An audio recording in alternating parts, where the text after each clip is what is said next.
స్పష్టంగా గట్టిగా చదవగలిగేటువంటి దేవుడైన యెహోవా నరుని తీసుకొని ఏదేను తోటను సేద్యపరచుటకును దాన్ని కాచుటకును దానిలో ఉంచెను. మరియు దేవుడైన యెహోవా ఈ తోటలోనున్న ప్రతి వృక్ష ఫలములను నీవు నిరభ్యంతరముగా తినవచ్చును, అయితే మంచి చెడ్డల తెలివినిచ్చు వృక్ష ఫలములను తినకూడదు. నీవు వాటిని తిను దినమున నిశ్చయముగా చచ్చెదవని నరునికి ఆజ్ఞాపించెను. మరియు దేవుడైన యెహోవా నరుడు ఒంటరిగా నుండుట మంచిది కాదు, వానికి సాటి అయిన సహాయమును వాని కొరకు చేయుదుననుకొనెను.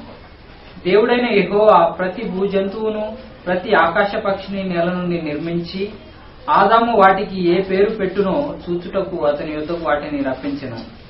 జీవము గల ప్రతి దానికి ఆదాము ఏ పేరు పెట్టెనో ఆ పేరు దానికి కలిగెను. అప్పుడు ఆదాము సమస్త పశువులకును ఆకాశ పక్షులకును సమస్త భూజంతువులకును పేర్లు పెట్టెను. అయినను ఆదామునకు సాటి అయిన సహాయము అతనికి లేకపోయెను.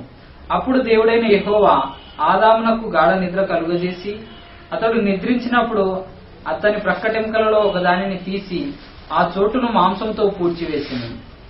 తరువాత దేవుడైన యెహోవా తాను ఆదాము నుండి తీసిన ప్రక్కటెముకను స్త్రీనిగా నిర్మించి ఆమెను ఆదాము వద్దకు తీసుకుని వచ్చెను.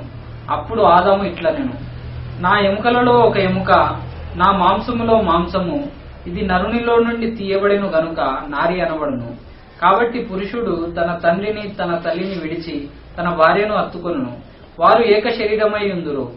అప్పుడు ఆదామును అతని భార్యయు వారిద్దరూ దిగంబరులుగా ఉండిరి, అయితే వారు సిగ్గు ఎరుగక ఉండిరి. దేవుడైన యెహోవా చేసిన సమస్త భూజంతువులలో సర్పము యుక్తి గలదై ఉండెను. అది ఆ స్త్రీతో, ఇది నిజమా? ఈ తోట చెట్లలో దేని ఫలములనైనను మీరు తినకూడదని దేవుడు చెప్పెనా అని అడిగాను. అందుకు స్త్రీ, ఈ తోట చెట్ల ఫలములను మేము తినవచ్చును, అయితే తోట మధ్యనున్న చెట్టు ఫలములను గూర్చి దేవుడు మీరు చావకుండానట్లు వాటిని తినకూడదనియు వాటిని ముట్టకూడదనియు చెప్పెనని సర్పముతో అనెను. అందుకు సర్పము, మీరు చావనే చావరు, ఏలైనగా మీరు వాటిని తిను దినమున మీ కన్నులు తెరవబడననియు మీరు మంచి చెడ్డలను ఎరిగిన వారై దేవతల వలె ఉందురనియు దేవునికి తెలియనని స్త్రీతో చెప్పగా, స్త్రీ ఆ వృక్షం ఆహారమునకు మంచిదియు కన్నులకు అందమైనదియు వివేకమిచ్చు రమ్యమైనదియునై ఉండుట చూచినప్పుడు ఆమె దాని ఫలములలో కొన్ని తీసుకొని తిని తనతో పాటు తన భర్తకును ఇచ్చెను. అతడు కూడా తినెను. అప్పుడు వారిద్దరి కన్నులు తెరవబడెను. వారు తాము దిగంబరులమని తెలుసుకొని అంజూరపు ఆకులు పుట్టి తమకు పచ్చడములను చేసుకొనిరి. చెల్లపూటను ఆదామును అతని భార్యయు తోటలో సంచరించుతున్న దేవుడైన యెహోవా స్వరమును విని దేవుడైన యెహోవా ఎదుటికి రాకుండా తోట చెట్ల మధ్యను దాగుకొనగా, దేవుడైన యెహోవా ఆదామును పిలిచి, నీవు ఎక్కడ ఉన్నావనెను. అందుకతడు, నేను తోటలో నీ స్వరము వినినప్పుడు దిగంబరినిగా ఉంటిని గనుక భయపడి దాగుకొంటినెను. అందుకు ఆయన, నీవు దిగంబరివని నీకు తెలిపిన వాడెవడు? నీవు తినకూడదని నేను నీకు ఆజ్ఞాపించిన వృక్ష ఫలములు తిందివా అని అడిగాను. అందుకు ఆదాము, నాతో నుండుటకు నీవు నాకిచ్చిన ఈ స్త్రీయే ఆ వృక్ష ఫలములు కొన్ని నాకియ్యగా నేను తింటినెను. అప్పుడు దేవుడైన యెహోవా స్త్రీతో, నీవు చేసినది ఏమిటని అడుగగా, స్త్రీ, సర్పము నన్ను మోసపుచ్చినందున తింటినెను. అందుకు దేవుడైన యెహోవా సర్పముతో, నీవు దీన్ని చేసినందున పశువులన్నిటిలోనూ భూజంతువులన్నిటిలోనూ నీవు శపించబడిన దానవై నీ కడుపుతో ప్రాకుచు నీవు బ్రతుకు దినములన్నీ మన్ను తిందువు. మరియు నీకును స్త్రీకిని నీ సంతానమునకును ఆమె సంతానమునకును వైరము కలుగజేసును. అది నిన్ను తల మీద కొట్టును, నీవు దానిని మడిమ మీద కొట్టును అని చెప్పాను. ఆయన స్త్రీతో, నీ ప్రయాసమును నీ గర్భవేదనను నేను మిక్కిలి హెచ్చించెదను, వేదనతో పిల్లలను కందువు, నీ భర్త ఎడల నీకు వాంఛ కలుగును, అతడు నిన్ను ఏలునని చెప్పెను. ఆయన ఆదాముతో, నీవు నీ భార్య మాట విని తినవద్దని నేను నీకు ఆజ్ఞాపించిన వృక్ష ఫలములు తింటివి గనుక నీ నిమిత్తము నేల శపింపబడి ఉన్నది. ప్రయాసముతోనే నీవు బ్రతుకు దినములన్నీ దాని పంట తిందువు. అది ముండ్ల తుప్పలను గచ్చ పొదలను నీకు మొలిపించును. పొలములోని పంట తిందువు. నీవు నేలకు తిరిగి చేరు వరకు నీ ముఖపు చెమట కాచి ఆహారము తిందువు. ఏలైనగా నేల నుండి నీవు తీయబడితివి, నీవు మన్నే గనుక తిరిగి మన్నైపోదు అని చెప్పెను. ఆదాము తన భార్యకు అవ్వ అని పేరు పెట్టెను. ఏలయనగా ఆమె జీవము గల ప్రతివానికి నీ తల్లి. దేవుడైన యెహోవా ఆదామునకును అతని భార్యకును చర్మపు చొక్కాయలను చేయించి వారికి తొడిగించెను. అప్పుడు దేవుడైన యెహోవా, ఇదిగో మంచి చెడ్డలను ఎరుగునట్లు ఆదాము మనలో ఒకటి వంటి వాడాయను. కాబట్టి అతడు ఒకవేళ తన చెయ్యి చాచి జీవవృక్ష ఫలము కూడా తీసుకుని తిని నిరంతరము జీవించినేమో అని దేవుడైన యెహోవా అతడు ఏ నేల నుండి తీయబడెనో దాన్ని సేద్యపరచుటకు ఏదేని తోటలో నుండి అతన్ని పంపివేసెను. అప్పుడు ఆయన ఆదామును వెళ్ళగొట్టి ఏదేని తోటకు తూర్పు దిక్కున కెరూబులను జీవవృక్షమునకు పోవు మార్గమున కాచుటకు ఇటు అటు తిరుగుతున్న ఖడ్గ జ్వాలను నిలవబెట్టెను.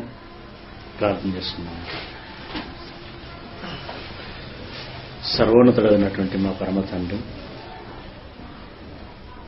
మీ ప్రశస్తమైనటువంటి పాదములకు వందనాలు చెల్లిస్తూ ఉంటున్నాం. గడిచిన కాలమంతయు మీ ఆలోచనలు జ్ఞానమునిచ్చి మమ్మల్ని కాచి కాపాడిన వారికి కృతజ్ఞతాస్తుతులు చెల్లిస్తూ ఉంటున్నాం. తండ్రి, మీ మహాజ్ఞానపు లోతులను మేము తెలుసుకుని ఆ జ్ఞానానికి అనుగుణముగా మేమును వృద్ధి చెంది మీకు తగినటువంటి తనయులముగా మేము జీవించి విశేషముగా ఈ జీవితానికి ఒక అర్థమును పరమార్థమును చేకూర్చుకొని మీ యొక్క ఆశీర్వాదములకు పాత్రలు కావాలని ఆశపడుతున్నాం. తండ్రి, గత కొన్ని నాళ్ల నుండి మహాసంగతిలోని నీటిను మేము ఆలోచన చేశాం. ఈ దినములను మేము మరో నూతనమైనటువంటి విషయాన్ని ధ్యానించటానికి ఇష్టపడుతూ ఉంటుండగా తండ్రి, మా బలహీనతలను దూరం చేసుకోవటానికి మాకు శక్తినిచ్చి మంచి ఏకాగ్రతతో ఆలోచన గ్రహింపు శక్తితో పరిశుద్ధాత్మ యొక్క సహాయమును బట్టి మీ మాటల ద్వారా మేము బలపడగలిగేటువంటి భాగ్యమును మాకు ప్రసాదించమని మా రక్షకుడు మా ప్రభువునైనటువంటి క్రీస్తు యేసు వారి శ్రేష్టమైన నామమున ప్రార్థించి వేడుకుంటున్నాం పరమ తండ్రి. మీ అందరికీ ప్రభు నామమున వందనములు చెల్లిస్తూ ఉంటున్నాము. ఈ దినమున మనం ఆలోచించేటువంటి అంశం ఏంటంటే, దేవుడు ఏదైనా వనములో మంచి చెడుల తెలివినిచ్చు వృక్షమును ఎందుకు పెట్టినట్లు. దేవుడు ఏదైనా వనములో మంచి చెడుల తెలివినిచ్చు వృక్షమును ఎందుకు పెట్టినట్లు. ప్రియులరా, బైబిల్ని, క్రీస్తు యొక్క బోధలను ఎరిగిన వారు, ఎరగని వారికి సైతం ఈ మాటలు రాయబడిన నాటి నుండి నేటి వరకు ఉన్నటువంటి వారినందరినీ వేధిస్తున్నటువంటి ప్రశ్న, దేవుడు చెట్టు ఎందుకు పెట్టాడు? చెట్టు పెట్టడం మూలంగానే ఆది దంపతులు పాపం చేశారు. ఆ పాపం వలననే వారు మరణించి అగ్నిగుండములోనికి వెళ్ళవలసినటువంటి పరిస్థితి వచ్చింది. వారి ద్వారా మరణము లోక ప్రజలందరికీ సంప్రాప్తించింది. అసలు ఆ చెట్టే లేకపోతే పాపమే లేదు. పాపమే లేకపోతే మనిషికి మరణమే లేదు. మరణము లేనప్పుడు నిత్యము జీవించగలిగేటువంటి వాడు మనిషి. మరి ఈరోజు మనిషి నిత్యము జీవించకుండానట్లు దేవుడు చెట్టు వేసి ఓ తప్పు చేసినట్టే కదా. అని నేటి సగటు సామాన్య మనుషుల ఆలోచన. దేవుడు చెట్టు వేసి తప్పు చేశాడు అని.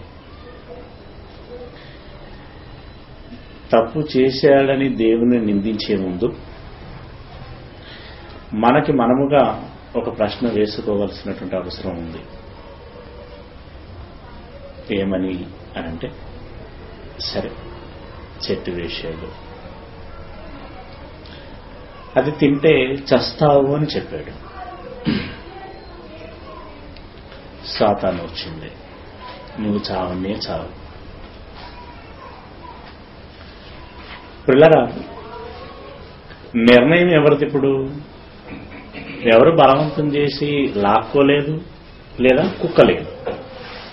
అవును, నిర్ణయం ఎవరిది? అవ్వ ఆదాముల.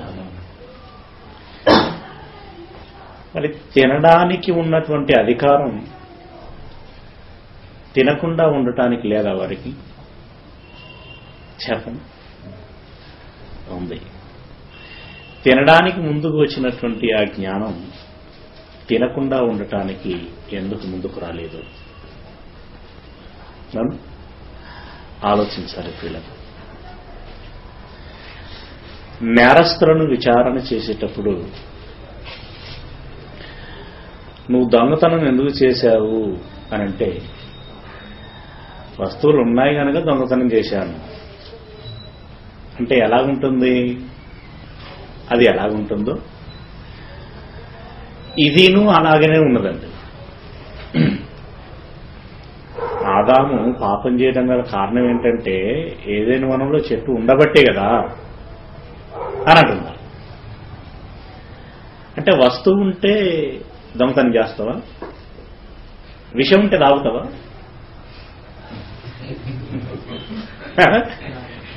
ఏంటండి, కనీసపు తనకున్నటువంటి జ్ఞానాన్ని, వివేచనని ఉపయోగించుకోవాలి కదండి.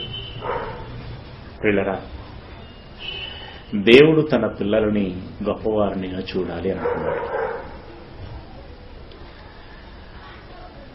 దేవుడు చెప్పినటువంటి మాట ఆదాము క్షుణ్ణంగా విన్నాడు. ఇది తిను దినమున నీవు నిశ్చయముగా చచ్చెదవు అని దేవుని న్యాయ శాస్త్రమును లేదా చట్టమును ఎరిగినటువంటి ఆదాము హవ్వలు ఆ పండు తినకుండా దేవుని న్యాయాన్ని నెరవేర్చొచ్చు. అంటే ఇప్పుడు వారు కావాలని తెలిసి కూడా మరీ తప్పు చేశారు. పిల్లరా, తినకుండా ఉండి దేవుని న్యాయశాస్త్రాన్ని వారు అమలు చేయగలిగేటువంటి అవకాశము వారికి ఉంది. ఈ సందర్భంగా మనం ఒక విషయాన్ని ఆలోచించాలి. మీ అందరికీ ఒక ప్రశ్న, వెంటనే సమాధానం చెప్పాలి. ఎవరు బాగా చెప్తారో చూస్తాను. అలా అని పెద్ద క్రిటికల్ క్వశ్చన్ ఏం కాదండి, వెరీ ఈజీ, సింపుల్. కాకపోతే మీరు వినేటప్పుడు ఎవరు వాళ్ళే ఉండకూడదు.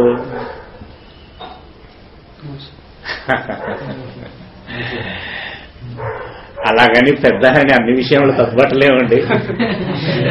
చిన్న విషయం పాపం కదా, మిగతా విషయంలో పాపం చాలా గొప్ప వ్యక్తి ఆయన. Okay, right. తప్పు చేయడానికి అవకాశము ఉండి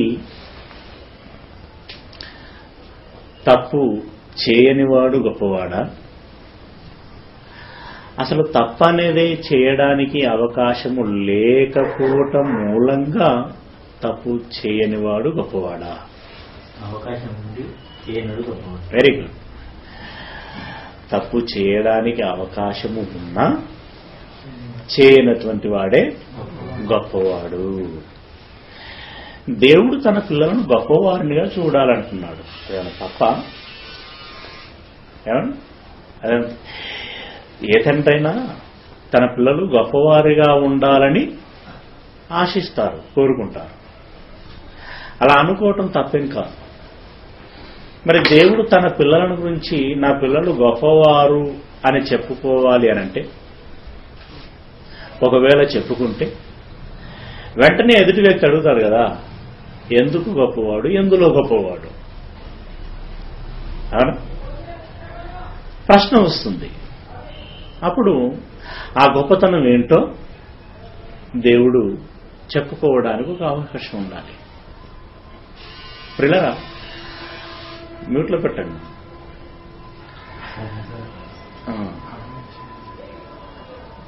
ప్రియులారా, తప్పు చేయడానికి అవకాశము ఉన్న తప్పు చేయనటువంటి వాడే గొప్పవాడు. అలాగే ఏదేను వనములో పండు తినడానికి అవకాశము ఉన్నా ఆదాము ఆ పండు తిననప్పుడే గొప్పవాడు అవుతాడు. ఆ చెట్టే లేకపోతే, ఆ పండే లేకపోతే, ఆదాముల గురించి ఇప్పుడు దేవుడు నా కుమారుడు ఎంత గొప్పవాడు అని అంటే, ఇప్పుడు సాతానే అడుగుతుంది, బాగా చెప్పుకుంటున్నావు నీ కొడుకు గురించి, ఎందులో గొప్పవాడు, ఎందుకు గొప్పవాడు అని అడుగుతుంది. అడగదా? యోగుని గురించి ఎన్ని విధాలుగా అడగలేదు. మరి అలాంటప్పుడు గొప్పతనం ఏంటో చెప్పుకోగలగాలి కదా దేవుడు. ప్రియులారా, అలా పండు తినడానికి అవకాశము ఉన్నా తినకుండా ఉన్నప్పుడే ఆదాము గొప్పవాడు అవుతాడు. ప్రియులారా, మనుషుల యొక్క అవకాశవాదము, ఆ మానసిక తత్వం అనేది ఎలా ఉంటుంది అనంటే, చాలా మంది మన సొసైటీలో చూస్తున్నప్పుడు ఫర్ ఎగ్జాంపుల్గా మనకు కనబడుతూ ఉంటాయి. దానిలో ఒకదాన్ని నేను చెప్తున్నాను. ఒక వ్యక్తి తాను ఉద్యోగం చేసే చోటికి ఒక వీధి గుండా క్రమంగా ఆ వీధి నుండే వెళ్ళేవాడు.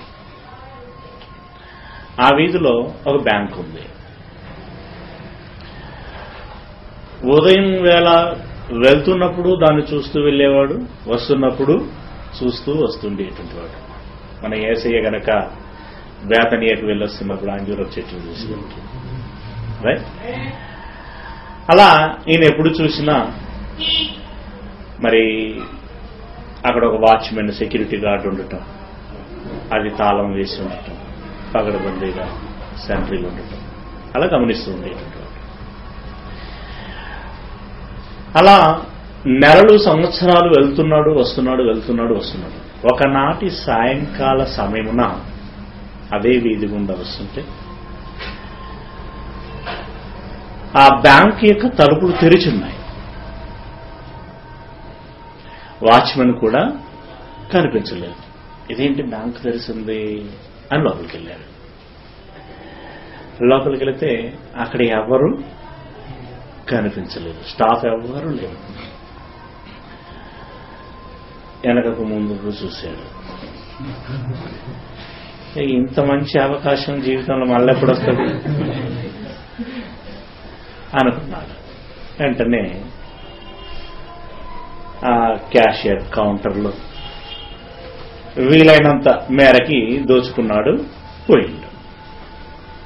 ప్రియులారా, ఇప్పుడు ఇతడు దొంగ దొరణ? చెప్పండి. దొంగ. మన నిన్నటి వరకు దొర. ఎందుకు దొర చెప్పండి? నిన్నటి వరకు ఎందుకు దొర? ఈ రోజు ఎందుకు దొంగ అయిండు?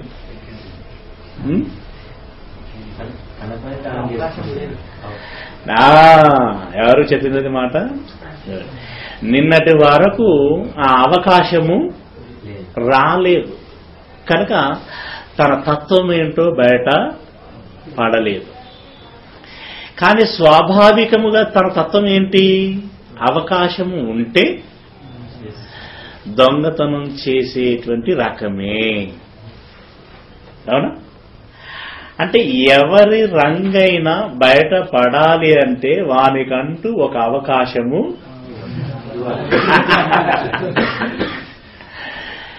తేటగా అర్థమవుతుంది అనుకుంటున్నాను ఈ సబ్జెక్టు. ఓకే, ఎవరి రంగైనా బయటపడాలి అంటే వానికంటూ ఒక అవకాశము రావాలి. రైట్, మీకు కూడా రావాలి, మనందరికీ రావాలి. అప్పుడే మనం గొప్పవాళ్ళం అవుతాం. ఓకే ప్రియులరా, ఒక చీకటి రహస్య ప్రదేశంలో, ఇక్కడ స్త్రీలు ఎవరు లేరు కనుక చెప్తున్నా, ఒక స్త్రీ పాపం చేయటానికి నిన్ను పిలిచిందనుకోండి ఒంటరిగా, అలా పిలిచిన వెళ్ళనటువంటి వాడు ఉత్తముడు. వెళితే ఉన్నదిగా అయిపోయాయి.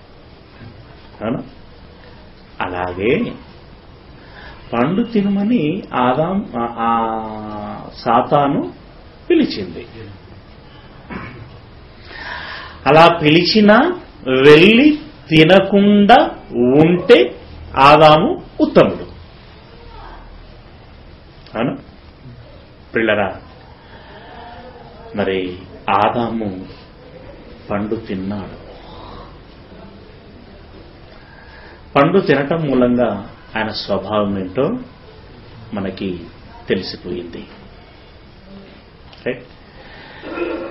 ఇక్కడ ఒక విషయం ఏంటంటే, ఈ యొక్క పరమార్థం అర్థం కాలేదు మనుషులకి. అర్థం కాక దేవుడు ఏదైనా తోటలో చెట్టు పెట్టడం మూలంగానే ఇన్ని పర్యవసనాలు చోటు చేసుకున్నాయి, దేవుడు చెట్టు పెట్టడమే తప్పు అని దేవుణ్ణి నిందించటం ప్రారంభించారు పిల్లరా. కానీ దేవుడు తన పిల్లలు తానంతటి గొప్పవారుగా ఉండాలని భావించాడు. అందుకే ఏదేను తోటలో కఠినమైనటువంటి పరీక్ష పెట్టాడు. బాగా ఆలోచించండి, దేవుడు పాపం చేయలేదు, అయినా ఆయనకు పాపం అంటే ఏంటో తెలుసు. రైట్, ఆదాము చెడు చేసి ఆ చెడు అంటే ఏంటో తెలుసుకున్నాడు. అప్పుడే కదా తనకు తెలిసింది, చెడు చేసి చెడు అంటే ఏంటో తెలుసుకున్నాడు. కానీ దేవుడు చెడు చేయకుండానే మంచి ఏంటో చెడు ఏంటో తెలిసినవాడు. ఆదాము కూడా చెడు చేయకుండా ఆ మంచి చెడులను తెలుసుకోవాలి అనే ఉద్దేశంతో దేవుడు ఆ చెట్టును అక్కడ పెట్టాడు. అదేంటయ్యా, చెడు చేయకుండా ఇది చెడు అని ఎలా తెలుస్తుంది? చేస్తేనే కదా అనేటువంటి భావన కొందరిలో ఉంటూ ఉంటుంది. అలాంటి వారికి చూడండి, ఎలక్ట్రికల్ వైరులో పోల్ స్తంభాల నుండి వెళ్తుంది కదా, దాంట్లో కరెంటు ఉంటుంది అనేటువంటిది అందరికీ తెలిసిన సామాన్యమైన విషయం. సరే, నీ ఒక్కడి కలగలేదేమో, కానీ వాళ్ళందరూ చెప్తున్నారు దాన్ని ముట్టుకుంటే చస్తారు. చస్తారు నాకెట్లా తెలుస్తుంది? ముట్టుకుంటే కదా.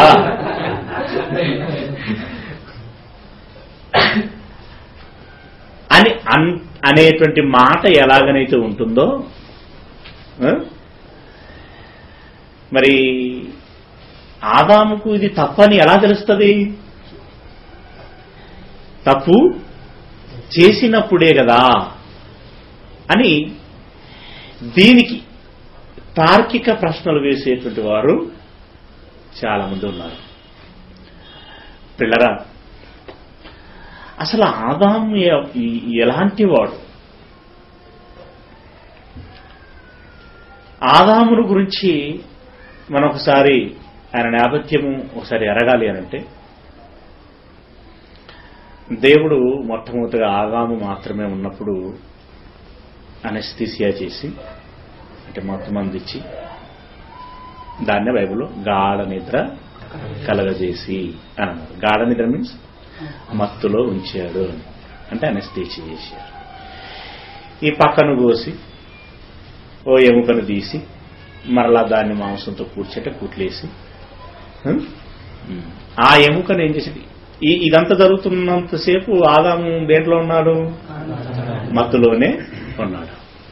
రైట్. ఈ ఎముకను అవ్వనుగా చేశాడు దేవుడు. తర్వాత ఆదాముకు మెలకు వచ్చింది.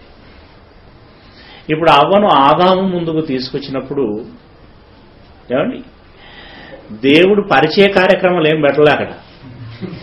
పెట్టినా ఈమెవరంటే అన్నాడా? అనలేదు. అప్పుడు ఆదాం ఏమన్నాడండి? నా ఎముకల్లో ఎముక ఒకటి తక్కువైంది, నా మాంసములో మాంసం నరునిలో నుండి తీయబడింది గనక నారీ అనబడుతుంది అన్నాడు. ఈ దివ్య జ్ఞానం ఎలా వచ్చిందండి ఆయనకి?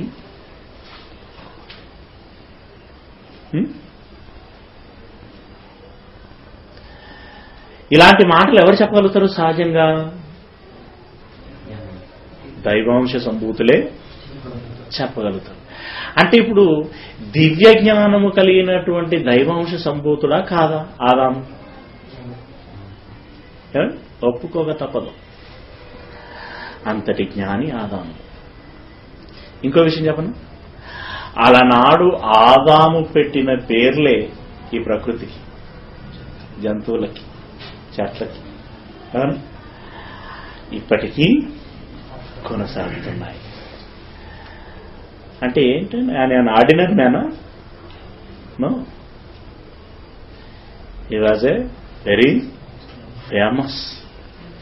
పిల్లరా, అలాంటి క్యాండిడేట్కు మరి ఈ పండు తింటే చస్తాము అనేటువంటి విషయము అర్థం కాలేదంటారా? అర్థమైంది. కానీ ఆ తినే సమయానికి తన వివేచన పనికి రాకుండా పోయింది. అంటే కోల్పోయాడు. అంటే సాతాను వచ్చి మోటివేట్ చేసేసరికి, సాతాన్ అంటే ఇంకా అది సూపర్ మ్యాన్ అనమాట. మ్యాన్ కాదనుకో, ఓకే, సూపర్ స్పిరిట్. పిల్లరా, అది తన మాయ మాట మీకు తెలుసు ఎంత చాకచక్యంగా మాట్లాడింది అనంటే, ఏమీ లేదండి. పాపం ఆదాము అవ్వలు దేవుడు చెప్పినట్టుగా వారి పనులు వాళ్ళు ఉన్నారు. అది సడన్ గా ఎంటర్ ఇచ్చి ఏమన్నా తెలుసా, ఇది నిజమా, అసలు ఏది నిజం ఏది అబద్ధం, అంతవరకు మ్యాటర్ ఉందా అంటే వీళ్ళ సైకలాజీని ఎంత పిడిగుద్దు గుద్దిద్దో చూడండి. అక్కడ బాధపడ్డారండి. ఇది నిజం అంటే ఏది నిజం అసలు అయిపోయింది. అక్కడ నుండిగా వాళ్ళు డిజాల్వ్ అయిపోయారు. పిల్లరా, ఆ రకంగా ఆదాము తన వివేచనను కోల్పోయి తప్పు చేశాడు. కానీ తనకండి మంచి స్వాతంత్రం ఉంది. తినకుండా ఉండగలిగేటువంటి స్వాతంత్రం ఉంది, తినే స్వాతంత్రం కూడా ఉంది. కానీ ఇప్పుడు తాను ఏం చేశాడు అంటే తనకున్నటువంటి స్వాతంత్రాన్ని దుర్వినియోగం చేసుకున్నాడు. అలా దుర్వినియోగపరిచి తినకూడనటువంటి పండును తిన్నాడు. ప్రియులరా, అసలు దేవుడు ఏం కోరుకున్నాడు అనంటే, నేను స్వతంత్రులను గనక నా పిల్లలను స్వతంత్రులనై ఉండాలి అని దేవుడు తన పిల్లలకి స్వాతంత్ర్యమును ఇచ్చాడు. స్వాతంత్ర్యమునిచ్చాడు. ఆ స్వాతంత్ర్యమును ఎలా ఉపయోగించుకోవాలో వివేచించినటువంటి ఆదాము పండు తినడానికి ఉపయోగించుకున్నాడు. అంటే ఆ స్వాతంత్ర్యమును పండు తినకుండా ఉండడానికి ఉపయోగించుకుంటే బాగుండేది, కానీ పండు తినడానికి ఉపయోగించుకున్నాడు. పండు తిన్నాడు.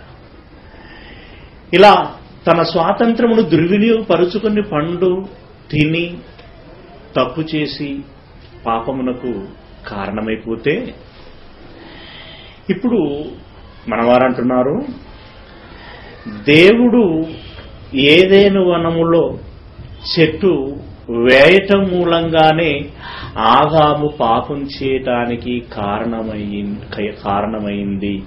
దానికి కారణం దేవుడే అని అంటున్నారు.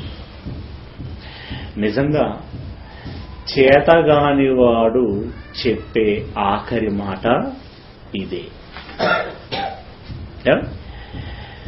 తినే అధికారం నీకున్నప్పుడు తినకుండా ఉండే అధికారం నీకు లేదా? తినడానికి ముందుకు వచ్చినటువంటి జ్ఞానం తినకుండా ఉండడానికి రాదా? తినడానికి ఉపయోగించుకున్నటువంటి స్వాతంత్రం తినకుండా ఉపయోగించుకోవడానికి ఉపయోగించుకోలేవా? పిల్లరా,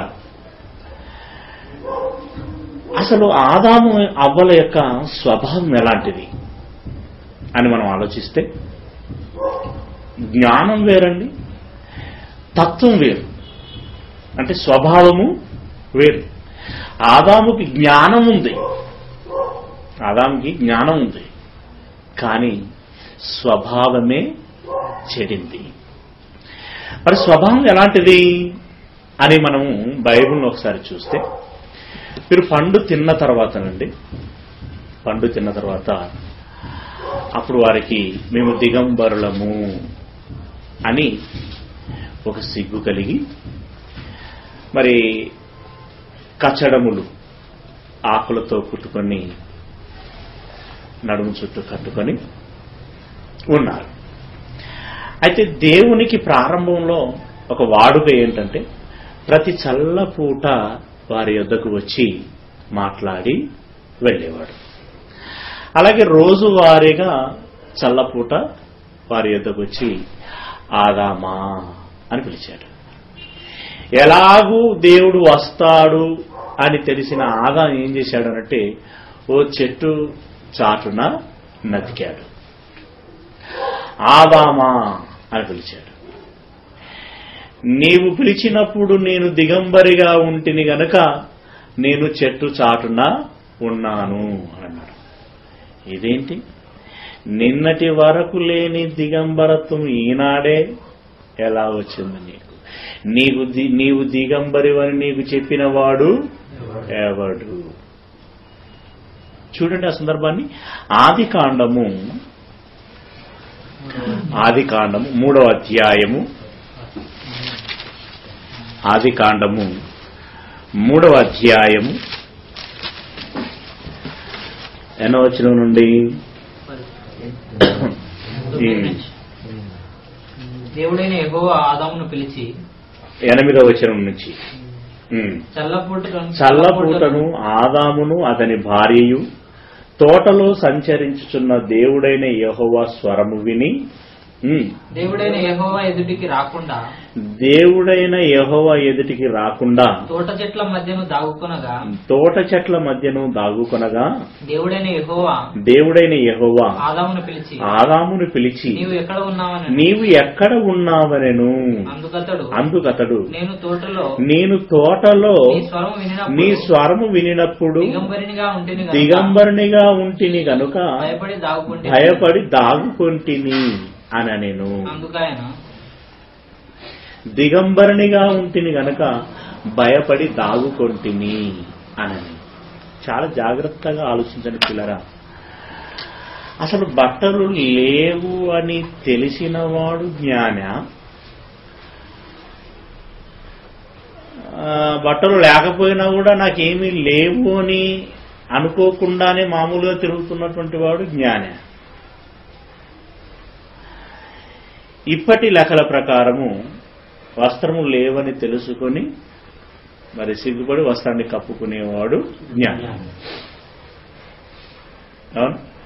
కానీ ఒకసారి ఆలోచించండి పిల్లరా, జంతువులు ఉన్నాయి, వాటికేం వస్త్రాలు ఉండవు. వాటిని చూసినప్పుడు మనకేమైనా ఫీలింగ్ ఉంటుందా? ఉండదు. చంటి పిల్లలు ఉంటారు, వారిని వస్త్రం లేనటువంటి వారినిగా మనం ఎత్తుకుంటాం, ముద్దాడుతాం. అప్పుడైనా ఫీలింగ్స్ ఉంటాయండి? ఉండవు. విషయం తెలుసా, మీరు పండు తినక మునుపు కూడా ఏ ఫీలింగ్స్ వారికి ఉండేటివి కావు. అలా ఏ ఫీలింగ్స్ లేనటువంటి పీరియడ్లో వస్త్రంతో అవసరం ఉంటుందా? ఉండదు. వస్త్రంతో అవసరం ఉండదు.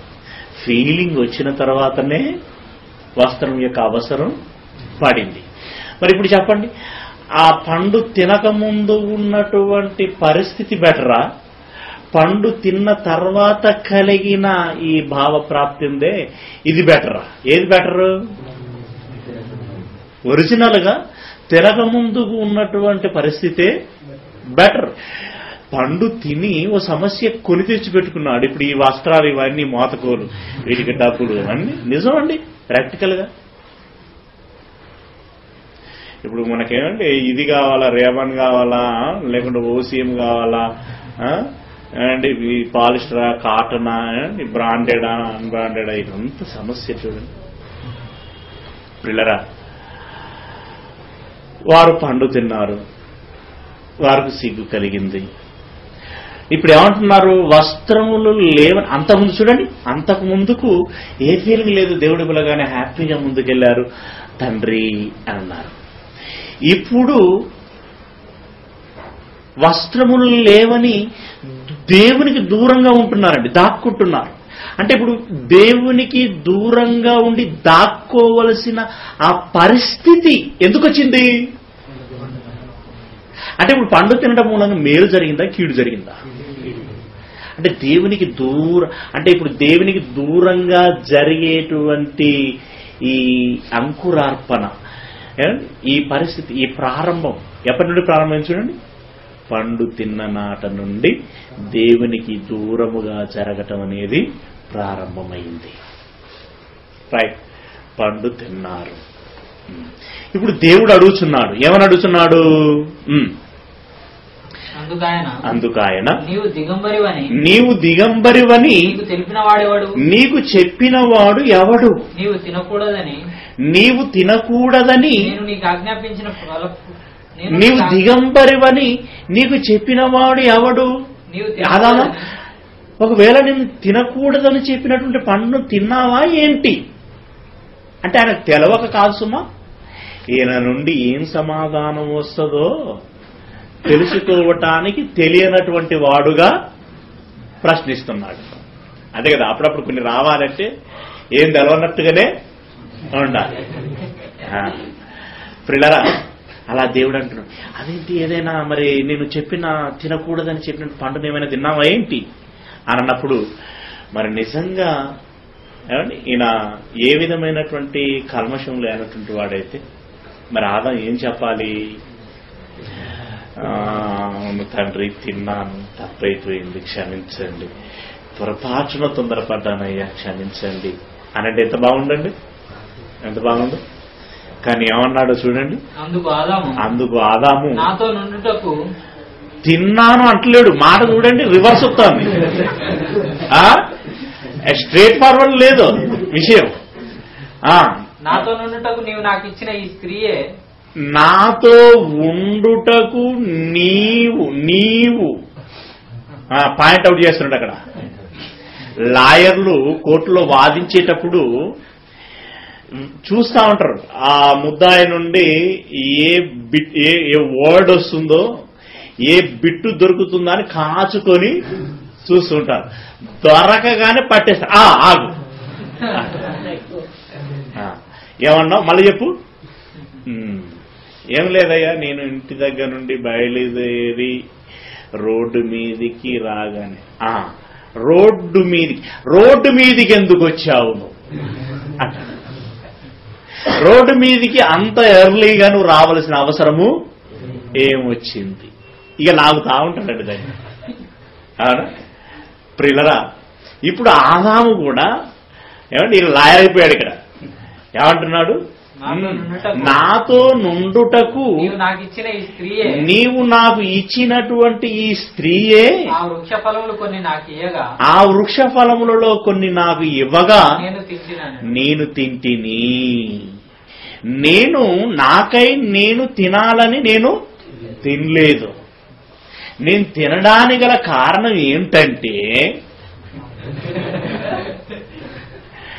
నువ్వు ఇచ్చిన స్త్రీయే, నువ్వు ఇచ్చిన స్త్రీయే. అంటే ఇప్పుడు పండు తినడానికి గల కారణం ఏంటంటే నువ్వు స్త్రీనిచ్చావు, ఆ స్త్రీ నాకు పండునిచ్చింది. నువ్వే కనుక స్త్రీని ఇవ్వకపోతే ఆమె పండు ఇవ్వకపోవు, నేను తినకపోవు. అంటే ఈ రోజు నేను పండు తిని పాపం చేశానంటే కారణం ఎవరంటే దేవా, ఇంకేం చెప్పాలి? ఏమన్నాడు ఆయన? ఇలా చూపెట్టి నువ్వే అని అన్నాడు. అంతేనా? రైట్. అమ్మ నా కొడుక అని అంటున్నాడు దేవుడు. రైట్. తర్వాత అవ్వ దగ్గరకు వచ్చాడు.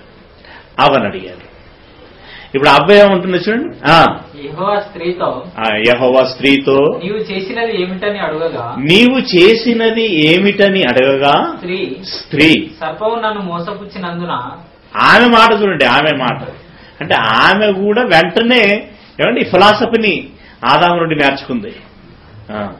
సర్పము నన్ను మోసపుచ్చినందున నేను ఆ పండును తింటిని. లేకపోతే పండు గురించి నాకేం తెలుసు? నువ్వు అప్పుడు వద్దన్నావు. నువ్వు వద్దన్న నాటి నుండి నేను దాన్ని ముట్టినా ముట్టలేదు. మరి ఈ రోజు తిన్నాను అనంటే సర్పం వచ్చి నన్ను తినమన్నది గనక నేను తిన్నాను. ఇంతకీ సర్పాన్ని చేసింది ఎవరు? మీరే. నన్ను తినుమనే సర్పాన్ని చేసింది మీరే. కనుక తప్పు మీదేనయ్యా అని అన్నారు. అంటే వీళ్ళ చట్ట ప్రకారము తీర్పు తీర్చేశారు. ఏమని? తప్పు మాది కాదు మీదే అని అన్నారు. అది వాళ్ళ చట్టం, వాళ్ళ రాజ్యాంగం. పిల్లలు ఆ విధంగా తప్పును దేవుని మీద నెట్టేశారు. రైట్. ఈ విధమైనటువంటి స్వభావము కలిగినటువంటి ఆదాము అవ్వలు వారి నుండి వచ్చినటువంటి జనాంగం ఉన్నదే, ఈ జనరేషన్ ఉన్నదే, వీరి స్వభావం ఎలాంటిది? మరి వీరు తప్పు చేసి నేనే తప్పు చేశానని ఒప్పుకునే రకమా? ఎంతసేపు ఎదుటి వారి మీదికి నెట్టే రకమే. అవునా? ఎంతసేపు ఆ తప్పు వారు చేసినా ఎందుకు చేయవలసి వచ్చింది అని ఎదుటి వారి మీదికి నెట్టివేసేటువంటి రకం. రైట్. వీరు అంటున్నట్లుగా వీరు వాదం చేస్తున్నట్లుగా ఏదేను తోటే లేదు, అందున ఆ చెట్టే లేదు, అపవాదే రాలేదు. ఇప్పుడు భూతలం అంతా స్వర్గమే కదండి. చెట్టే లేనప్పుడు పాపమే లేదు, పాపమే లేనప్పుడు మరణమే లేదు. ఇక అందరూ పుణ్యవంతులే, అందరూ పరిశుద్ధులే. లోకమంతా ప్రజలతో నిండిపోతుంది, భూమంతా. అప్పుడు తన అలవాటు ప్రకారంగా మరలా చల్లపూట వచ్చి ఆదామవులతోటే మాట్లాడుతూ, ఈరోజు మీరు ఇంత హ్యాపీగా ఇక్కడ ఉన్నారు, కానీ ఒకనాడు నాకు ఒక ఆలోచన వచ్చింది. అదేంటంటే, నేను ఒక చెట్టు వేద్దామనుకున్నాను.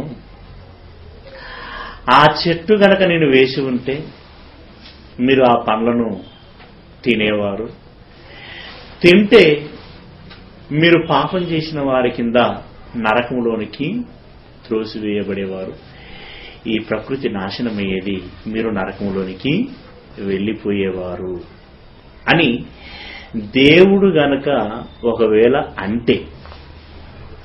అంటే వీరి నుండి ఎలాంటి సమాధానం వచ్చేటువంటి అవకాశం ఉంటుందో మీరు ఒకసారి ఎక్స్పెక్ట్ చేయండి, ఊహించండి. ఎందుకంటే మీద పండు తిన్న తర్వాత దేవుడు ప్రశ్నించినప్పుడు వారు ఎలాంటి సమాధానాలు చెప్పారో ఇందాక మీరు గమనించారు కదా.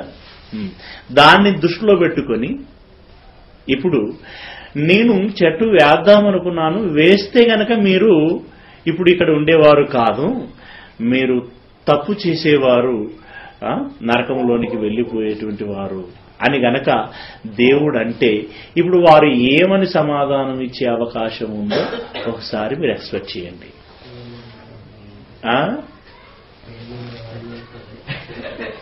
ఏంటి తప్పులు ఏంటి?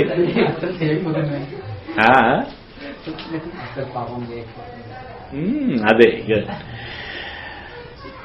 దేవా, మేము ఎవరం అసలు?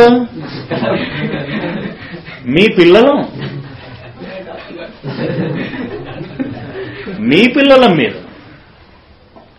మీరు చెట్టు కాదు. మీరు ఎలాంటి పరీక్షలు పెట్టినా మీ వారసులముగా మేము గెలిచి మీ పక్షముగా విజయాన్ని సాధించేటువంటి వారు, ఎవరికి తలొక్కేటువంటి వారం కాదు, మేము ఎవరికి దాసులముగా మారిపోయేటువంటి వారము కాదు, పరీక్షలో ఓడిపోయేటువంటి ప్రసక్తే లేదు. మీరు ఇలా చెట్టు వేసేవాడిని వేస్తే మీరు తినేవారు, తింటే పాపం జరిగేది, పాపం జరిగితే నరకం వెళ్ళేవారని మీరు ఇలా మాట్లాడి మమ్మల్ని హత్య చేస్తున్నారు. అసలు మీరు చెట్టు వేసి చూడండి. మీరు చెట్టు వేయకుండానే ఇలా అనటం భావ్యంగా లేదు అని అనేవారా లేదా? తప్పకుండా అనేవారు. దేవుడు మాట అనిపించుకునేవాడు కాదు. ఒకరికి అవకాశము దేవుడు ఎప్పుడు ఇవ్వడు. అందుకే వారి తప్పేంటో వారి నోట చెప్పించటానికి దేవుడు ఎప్పుడు కూడా ఆ రోజు వారికి చెట్టు విధానముడు వచ్చింది పరీక్ష. ఈరోజు మనకున్నటువంటి ఈ పరిస్థితుల్లో ఇప్పుడున్నటువంటి విధానంలో అవసరమైన పరీక్షలు మనకి ఇప్పుడు వస్తాయి. ఆ రోజు చెట్టు. మరి ఈరోజు అండి, ఈరోజు మనకు ఒక్కొక్కరికి ఒక్కొక్క తలాంతు ఇచ్చాడు. ఆ తలాంతును నువ్వు ఉపయోగిస్తావా లేదా చెప్పాడు.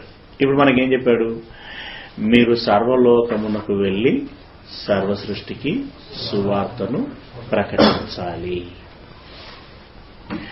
ప్రకటిస్తావా లేదా? ప్రకటిస్తే గెలిచినట్లు, ప్రకటించకపోతే ఓడిపోయినట్లు.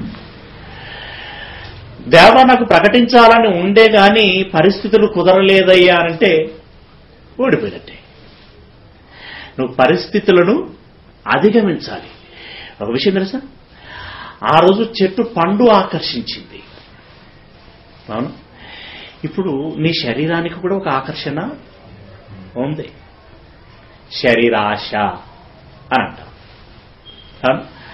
ఒక స్త్రీని చూడగానే ఒక కోరిక పుడుతుంది నీకు. అప్పుడు నువ్వు లాబడితే ఓడిపోయినట్టు, దాన్ని అధిగమిస్తే గెలిచినట్టు. అంటే ఇప్పుడు పరీక్ష అనేది నీ శరీర రూపంలోనే నీకు ఉన్నది. ఓకే, అంటే నీ శరీరమును అధిగమించాలి, నీ కుటుంబమును అధిగమించాలి, అవును, లోకమును అధిగమించాలి, అవును, లోక ఆశలను అధిగమించాలి, దేవుడు చెప్పిన పనిని జరిగించాలి.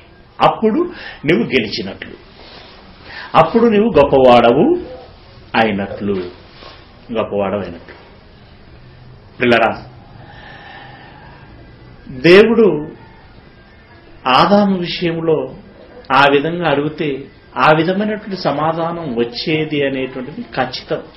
అందుకే దేవుడు నైతిక విలువలు ఉన్నటువంటి వాడు కనుక చెప్పించుకునేటువంటి పరిస్థితుల్లో దేవుడు ఉండడు కనుక దేవుడు ఏదేను తోటలో చెట్టును ఉంచాడు. చూడండి, ఒక పండితుడు అని తేలాలి అంటే పరీక్ష ఉండాలి. ఉద్యోగము రావాలి అనంటే పరీక్ష ఉండాలి. ఉద్యోగంలో పదోన్నతి పొందాలి అనంటే పరీక్ష ఉండాలి. నువ్వు ఉత్తముడవు అని తేలాలి అనంటే పరీక్ష ఉండాలి. ఇవన్నీ నీ భవిష్యత్తుకు సోపానాలు. అవునా? ఇలాంటి పరీక్షలన్నీ మన భవిష్యత్తుకి సోపానాలను నువ్వు గుర్తిస్తావు. అంటే ఒక పండితుడవుగా తేలటానికి, ఒక ఉద్యోగం పొందటానికి, ఒక ప్రమోషన్ పొందటానికి, ఒక ఉత్తముడుగా తేలటానికి నీకు నీ జీవితంలో పరీక్షలు ఉండాలని నీకు తెలుసు. నువ్వు ఉత్తముడవుగా గొప్పవాడవుగా ఈ లోకంలో నువ్వు తేలాలి అనంటే నీకు పరీక్ష ఉండాలి.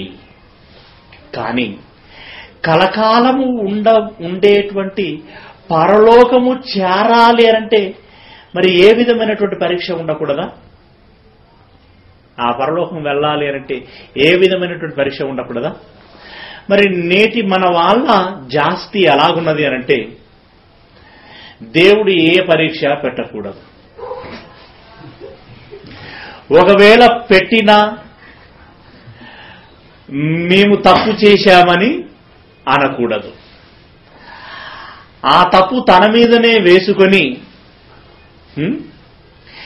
నేరస్తులైనటువంటి ఈ పాపులని, నేరస్తులైనటువంటి ఈ మహాభక్తులని నేరుగా పరలోకము చేర్చాలట. ఇది ఎంతవరకు న్యాయం? ఇది ఎంతవరకు సబబు చెప్పండి? తన రాజ్యములోనికి తంత్రగుండులను చేర్చుకోవాలనుకోలేదు దేవుడు. ప్రియులారా, తన రాజ్యములోనికి హీనులైనటువంటి వారిని చేర్చుకోవాలని అనుకోలేదు. ఉత్తములైనటువంటి వారిని, గొప్పవారిని తన రాజ్యములోనికి చేర్చుకోవాలి అని అనుకున్నాడు. తనలాంటి స్వభావం ఉన్నటువంటి గొప్పవారినే చేర్చుకోవాలి అని అనుకొని దేవుడు ఏదైనా తోటనందు వృక్షాన్ని పెట్టి పరీక్ష పెట్టాడు. ఇప్పుడు చెప్పండి, అసలు ఆ పరీక్ష పెట్టటము అనేటువంటిది సబబేనా కాదా? గొప్పవాడు అని తేలాలి అనంటే పరీక్ష అనేది ఉండాలా ఉండకూడదా? ఉండాలి. మరి పరీక్ష అనేది ఉండాలి అనంటే ఏదేను తోటలో మరి ఆదాము నిగ్గు తేల్చడానికి మరి ఆ చెట్టు పెట్టవలసినటువంటి అవసరం ఉందంటారా లేదంటారా? ఉన్నది. అందుకే ఏదేను తోటలో దేవుడు చెట్టును పెట్టాడు. పెట్టి చెప్పాడు కదండి, కొద్దిగా ఇది తింటే చేస్తాం, లేదంటే బ్రతుకుతావు అని చెప్పాడు. మనకు స్వాతంత్రముని ఇచ్చాడు. స్వాతంత్రముని ఇచ్చిన దేవుడు ఒక సలహా కూడా ఇచ్చాడు. ఏమని ఇచ్చాడు తెలుసా అండి? మీరు ఒకసారి చూడండి, గలతీలో రాసినటువంటి పత్రిక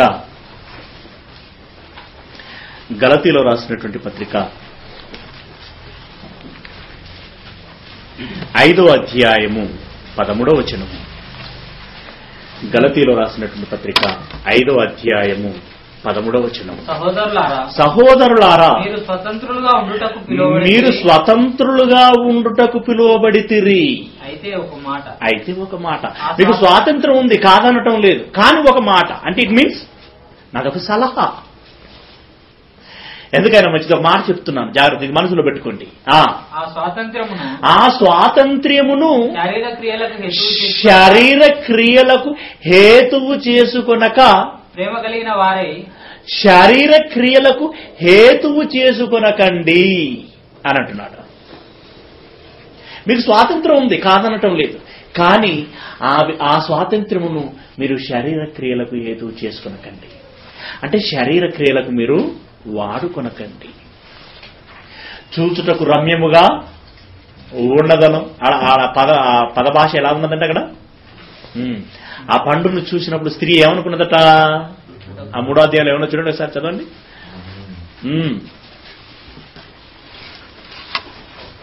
స్త్రీ ఆ వృక్షము ఆహారమునకు మంచిది. ఎన్నో వచనము?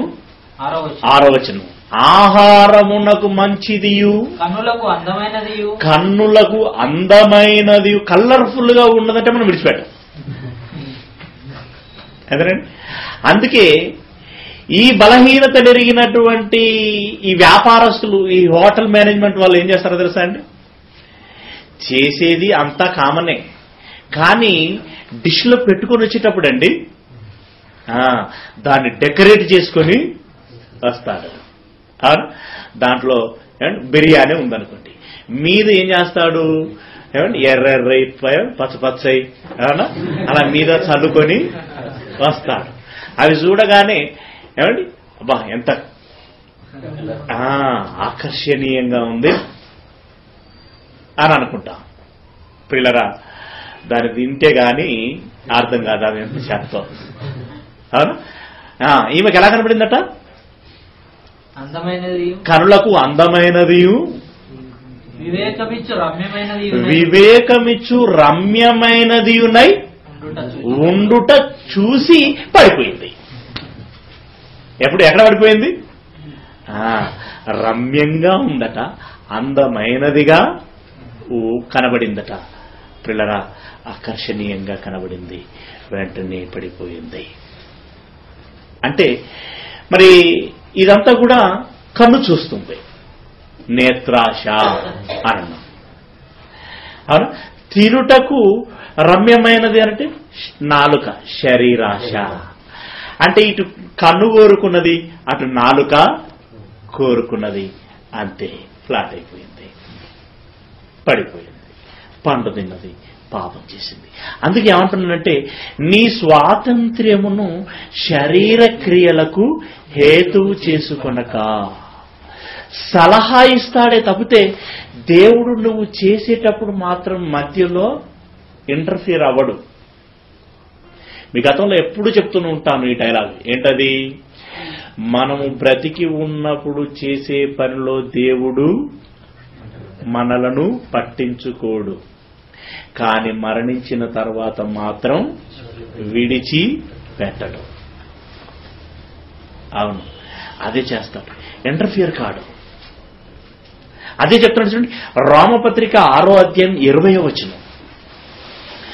రోమపత్రిక 6వ అధ్యాయము 20వ వచనం. మీరు పాపమునకు దాసులై ఉన్నప్పుడు, దాసులై ఉన్నప్పుడు అంటే వెళ్ళిపోతున్నప్పుడు, దాసులై వెళ్ళిపోతున్నప్పుడు నీతి విషయమై నిర్బంధము లేని వారై ఉంటిరి. నిర్బంధము లేని వారై ఉంటిరి అంటే మిమ్మల్ని ఎవరు ఆపలేదు. అంటే దేవుడు నియంత కాదు, మీ ఇష్టం. ఇదిగో, పండు తింటే చస్తావు, తినకపోతే బ్రతుకుతావు. చావాలనుకుంటే తిను, బ్రతకాలనుకుంటే తిను. డిసిషన్ నీది. అంటే ఇక్కడ నిర్బంధం ఏమన్నదా? నియంత్రణ ఏమన్నదన్నదా? నియంత కాదు దేవుడు. దేవుడు నియంత కాదు. మంచి స్వాతంత్రమునిచ్చేటువంటి ఏమండి అసలైనటువంటి స్వాతంత్ర్యానికి నిదర్శనం దేవుడు. అందుకే అంటున్నాడు, మీకు నిర్బంధం ఏమీ లేదు. ఆదాము అవ్వలు పండు తింటున్నప్పుడు దేవుడు నిర్బంధం ఏమి చేయలేదు. ఇప్పుడు కూడా మనం ఏమి చేసినా మనల్ని అడిగేటోడు ఎవడు లేడు. పిల్లరా, మనల్ని అడిగేటోడు ఎవరు లేరు కదా అని చెప్పి మనం బలాదూరుగా వెళుతున్నాం. కానీ మనం గుర్తుంచుకోవాల్సినటువంటి విషయం ఏంటి? ఆయన అన్నాడు, యవ్వనస్తులారా, మీ యవ్వన కాలమునందు మీరు సంతోషపడండి, తినండి, త్రాగండి, మీరు సుఖపడండి. కానీ అని ఒక బిట్టేశాడు అక్కడ.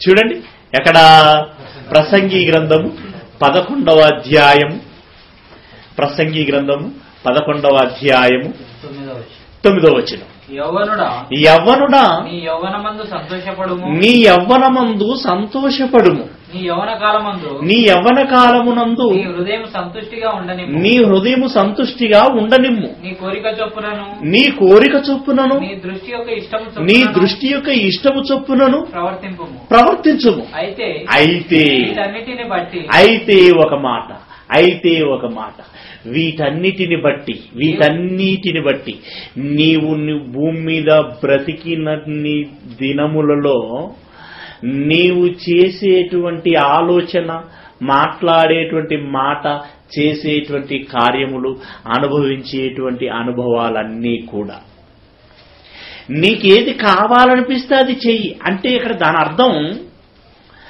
అర్థం నీకు తాగాలనిపిస్తే తాగు, వ్యభిచారం చేయాలనిపిస్తే చెయ్యి, దొంగతనం చేయాలనిపిస్తే చెయ్యి, మర్డర్ చేయాలని బుద్ధి పుడితే మర్డర్ చేయి అని చెప్పినట్టు కాదు అక్కడ.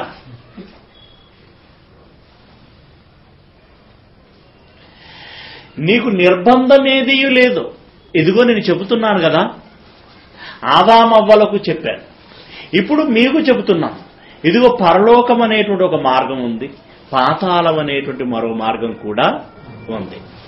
పరలోకానికి ఎలాంటి వారు వెళుతారు అనంటే, ఇదిగో పరలోకమందున్న తండ్రి చిత్త ప్రకారము చేసిన వాడు పరలోకం వెళుతాడు. పాతాళం ఎవరు వెళుతారు అనంటే, నీవు నీ ఇష్ట ప్రకారముగా జీవిస్తే నువ్వు పాతాళమునకు వెళుతావు. మరి ఇప్పుడు నువ్వు తండ్రి ఇష్ట ప్రకారంగా జీవిస్తావో, నీ ఇష్ట ప్రకారంగా జీవిస్తావో, నిర్ణయము, ఇష్టము నీదే. తండ్రి ఇష్టాన్ని నీ ఇష్టంగా మలుచుకుంటావో, లేదా నీ ఇష్టమే నీ ఇష్టంగా చేసుకుంటావో, ఇష్టము నీదే. ఏమంటే పరోక్షంగా ఆ మాట ఇక్కడ అలాగే మాట్లాడుతున్నాడు. మళ్ళీ చదవండి, ఏమంటున్నాడు? మళ్ళీ చదవండి. యవ్వనుడా నీ యవ్వనమందు సంతోషపడుము, నీ యవ్వనమందు సంతోషపడుము, నీ యవ్వన కాలమందు నీ యవ్వన కాలమునందు నీ హృదయం సంతుష్టిగా ఉండనిమ్ము, నీ కోరిక చొప్పునను నీ దృష్టి యొక్క ఇష్టము చొప్పునను నీ దృష్టి, ఇక్కడ చూడండి, నీ దృష్టి యొక్క ఇష్టము చొప్పునను. నీ దృష్టి అంటే ప్రియులారా నీ ఇంటెన్షన్, ఈ బాహ్య దృష్టి కాదు. ఏమండి, నీ దృష్టి అంటే నీ ఆలోచన కోణం ఉంటుంది చూడండి, నీ ఆలోచన దృష్టి మనోనేత్రములు అంటారు. నీ దృష్టి యొక్క ఇష్టం చొప్పున ఇప్పుడు నీకు పరలోకం కావాలో పాతాళం కావాలో నీవే నిర్ణయించుకో. నీ దృష్టి యొక్క ఇష్టం చొప్పునను ప్రవర్తించుము. అయితే వీటన్నిటిని బట్టి నువ్వు భూమి మీద నువ్వు ఆలోచించిన, చేసిన వీటన్నిటిని బట్టి దేవుడు నిన్ను తీర్పులోనికి తెచ్చునని జ్ఞాపకముంచుకొనుము. అంటే తినేటప్పుడు, త్రాగేటప్పుడు, సుఖపడేటప్పుడు, నీ హృదయం యొక్క ఇష్టం చొప్పున నడుచుకునేటప్పుడు నువ్వేం జ్ఞాపకంలోనికి తెచ్చుకోవాలి? అమ్మో, లాస్ట్ ఫైనల్ డే ఒకటి ఉంటుంది, అప్పుడు మాత్రం జడ్జిమెంట్ ఉంటుంది. అప్పుడు ప్రతిదానికి మనం లెక్క అప్పగించవలసి ఉంటుంది. కనుక ఇప్పుడే జాగ్రత్త పడాలి అనేటువంటి ముందు చూపు మనకు ఉండాలి. ఇప్పుడు పరలోకం వెళ్ళాలని నీకు అనిపించింది అనుకోండి, పరలోక సంబంధమైనటువంటి అడుగులు వేయాలి. లేదు పాతాళమే నాకు లైక్ అని నువ్వు అనుకున్నావు అనుకోండి, ప్రిల్లరా దానికి ట్రైనింగ్ సెంటర్లు ఏమి అవసరం లేదు, అవన్నీ ఓపెన్ యూనివర్సిటీలు. ప్రిల్లరా ఎక్కడ పడితే అక్కడ కోర్సులు దొరుకుతూనే ఉంటాయి. మనకు మార్గదర్శకులు ఎంతో మంది ఉన్నారు కదా ప్రిల్లరా. రైట్, అది ఆటోమేటిక్గా మన అడుగులు పడిపోతాయి. జాగ్రత్త. మనం మాట్లాడిన ప్రతి మాటకి ఒక దినమున లెక్క, అది మంచిదైనను సరే చెడ్డదైనను సరే లెక్క అప్పగించవలసి ఉంటుంది. రెండవది, మీరు చేసేటువంటి ప్రతి పని, మీ చేతులతో చేసేటువంటి ప్రతి పని, అది మంచిదైనను సరే చెడ్డదైనను సరే విమర్శ దినమున్న దానికి లెక్క అప్పగించవలసి ఉంటుంది. కనుక పిల్లరా, ఇప్పుడు మీరు ఏం చేసినా మిమ్మల్ని అడిగేవారు లేరు. పిల్లరా, ఒకవేళ అడిగితే మీ అమ్మ నాన్నలు అడుగుతుండొచ్చు, కానీ దేవుడు మాత్రం మిమ్మల్ని అడగడండి. అడిగాడా మిమ్మల్ని ఎప్పుడైనా? అడగడు. దేవుడు అడగడు. కానీ సలహా ఇచ్చాడు ఆల్రెడీ. ఏమనిచ్చాడు? ఇంకొక రెఫరెన్స్ చూడండి. పేతురు రాసినటువంటి మొదటి పత్రిక 2వ అధ్యాయము 16వ వచనము. పేతురు రాసినటువంటి మొదటి పత్రిక 2వ అధ్యాయము 16వ వచనము. స్వతంత్రులై ఉండియు దుష్టత్వమును కప్పిపెట్టుటకు. మీరు స్వతంత్రులై ఉన్నారు. మీరు స్వతంత్రులై ఉండి కూడా దుష్టత్వమును కప్పిపెట్టుటకు మీ స్వాతంత్ర్యమును వినియోగపరచుకొనక దేవునికి దాసులమని లోబడి ఉండుడి. అంటే ఆయన మాట వినండి. మీరు మీ స్వాతంత్ర్యం ఉన్నది కదా అని చెప్పి మీరు ఇష్టం వచ్చినట్టుగా మీరు ప్రవర్తించకండి. దేవుడు ఉన్నాడు, ఆయన మాట ఉంది అని ఆయన మాటకు మీరు లోబడండి, బాగుపడతారు. అలా ఆదాము లోబడి ఉంటే బాగుపడేవాడు. స్వాతంత్రం ఉంది కదా అని చెప్పి పండు తిన్నాడు, దెబ్బతిన్నాడు. కనుక పిల్లరా, మనకు స్వాతంత్రం ఉంది. అయితే మన స్వాతంత్ర్యమును మనము శరీర క్రియలకు హేతువు చేసుకుని దుర్వినియోగపరచుకొనకూడదు. మన స్వాతంత్రాన్ని సద్వినియోగం చేసుకుందాం. ఇప్పుడు మనకు మంచి చేసే స్వాతంత్రం కూడా ఉంది. దేవుని ఇష్టాన్ని నెరవేర్చే స్వాతంత్రం మనకుంది. సువార్తను ప్రకటించే స్వాతంత్రం ఉంది. ప్రకటించకుండా ఉండే స్వాతంత్రం కూడా మనకు ఉంది. ఇప్పుడు మన స్వాతంత్రాన్ని మనం ఎలా ఉపయోగించుకుంటే మనకు మేలు? సువార్త ప్రకటించకుండా మన స్వాతంత్ర్యమును సువార్త ప్రకటించకుండా ఉపయోగించుకొని దేవుడు వచ్చినప్పుడు తీర్పులోనికి వెళ్ళి శాపగ్రస్తులమై నరకములోనికి వెళ్ళిపోవుట కంటే అదే స్వాతంత్ర్యమును సువార్త ప్రకటించటానికి ఉపయోగించుకొని దేవుడు వచ్చినప్పుడు లోకం పుట్టినది మొదలుకొని మీకోసం సిద్ధపరచబడినటువంటి దేవుని రాజ్యమును, దేవలోకమును స్వతంత్రించుకొనుడని ఆ యొక్క ఆశీర్వాదమునకు మనం పాత్రులము అవ్వగలిగితే బెటర్. కనుక పిల్లరా, మనకు స్వాతంత్రం ఉంది. అయితే ఆ స్వాతంత్ర్యమును మనం ఉపయోగించుకున్నటువంటి విధానమును బట్టి మన భవిష్యత్తు ఆధారపడి ఉంటుంది. కనుక మీకున్నటువంటి స్వాతంత్ర్యమును మీరు ఎలా ఉపయోగించుకోబోతున్నారో మీరు ఆలోచించుకోండి, నిర్ణయం తీసుకోండి. లోకములో మరి గొప్పవారు, లోకములో మరి ఉత్తములు ఎవరో తేలాలి అనంటే పరీక్ష అనేది ఒకటి ఉండాలి. అలాగే ఆదాము అవ్వలు గొప్పవారు అని తేలాలి అనంటే ఏదేను తోటలో మంచి చెడుల తెలివినిచ్చేటువంటి వృక్షము దేవుడు పెట్టటము న్యాయమే.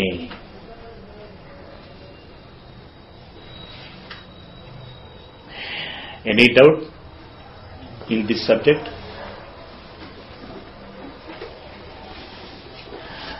దీంట్లో ఇంకేమైనా మీకు ఏమైనా ప్రశ్నలు ఉంటే అడగండి.